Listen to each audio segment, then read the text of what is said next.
Assalamualaikum warahmatullahi wabarakatuh. Saya akan membahas soal linear programming. Soal yang saya buat adalah soal minimize. Jadi setelah kita mendapatkan soal ini, sebelum kita memasukkan ke software POMQM, kita harus membuat dulu fungsi tujuan dan fungsi kendala. Dari fungsi tujuan yang sudah ada ini, yang setelah kita buat, kemudian baru bisa kita memasukkan ke software POMQM. Nah, kita lanjut membuka aplikasi software POMQM. Jadi, langkah pertama teman-teman bisa mengambil di sini linear programming. Habis itu, kita buat judulnya tentang kerajinan mebel. Nah, tadi kita lihat di situ ada 3 kendala. Jadi, kita buat di sini contracts-nya itu 3 kendala. Kemudian tujuannya adalah minimize. Lalu kita klik OK. Nah, di sini kita harus isi dengan fungsi atau persamaan yang sudah kita buat tadi. Nah, jadi kita buat saja tadi fungsi tujuan yaitu 20.000 tambah 30.000 untuk X2-nya. Kemudian kendala pertama yaitu di sini kita bisa ganti-ganti kendala 1, sini kendala 2 dan kendala 3. Kita memasukkan untuk variabel X, satunya itu 1, kemudian X2-nya itu 2.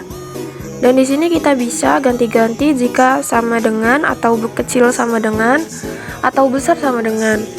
Kebetulan di fungsi kendalanya adalah kecil sama dengan. Ini 400, kemudian kendala 2-nya itu 1 dan 0,75. Ini kecil sama dengan 240.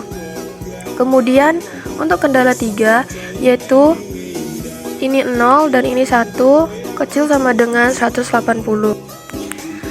Di aplikasi ini tidak bisa memakai angka 0. Jadi kalau ada 0,75 atau bilangan desimal, jadi buat saja titik 75 seperti ini. Ini akan terlihat di equation-nya 0,75.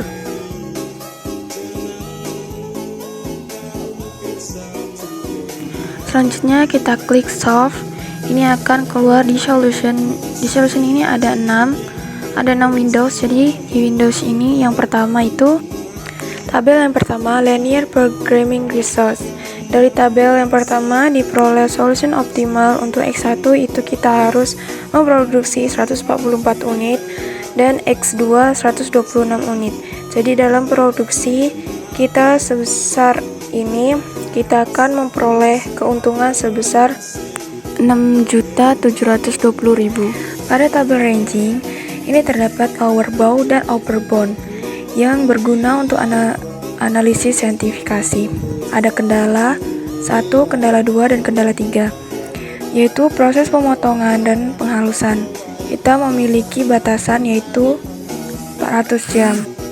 Lower bound untuk batasan bahwa untuk proses pemotongan dan penghalusan bisa dikurangi hingga 240 jam. Jadi kalau kita mengurangi lebih kecil dari 240 jam, itu akan merubah solusi yang kita peroleh. Kemudian untuk upper bound, untuk proses pemotongan dan penghalusan kita bisa menambahnya hingga 465 jam. Dengan kita menambah 465 jam, itu tidak akan merubah solusi, tapi jika kita menambahnya lebih dari 465 jam, itu akan merubah solusi yang sudah kita peroleh. Nah, begitu juga untuk penjelasan kendala 2 dan kendala 3. Berikutnya tabel solution list. Di dalam Windows, solution list ini terdapat 4 nilai yaitu X1 sebesar 144, X2 sebesar 120, dan nilai optimal 2-nya itu 6.720, dan terdapat slack atau sisa kendala ketiga yaitu 62 unit. Kemudian tabel iteration. Ini tabel menggambarkan untuk mencapai solusi tadi itu kita membutuhkan pekerjaan proses simplex hingga tabel literasi keempat. Berikutnya yaitu tabel dual. Tabel dual ini menunjukkan primal yang sesuai dengan pemasukan yang sebelumnya. Dan di bawahnya terdapat dual modul yang berguna untuk menganalisis post optimal dan post sensitivitas. Tabel yang terakhir ini adalah tabel graph. Ini menunjukkan bahwa daerah yang diarsir atau yang berwarna ini menunjukkan daerah yang banyak jumlah produksi yang harus dihasilkan. Itulah deskripsi dari hasil analisis 6 Windows yang kita peroleh tadi.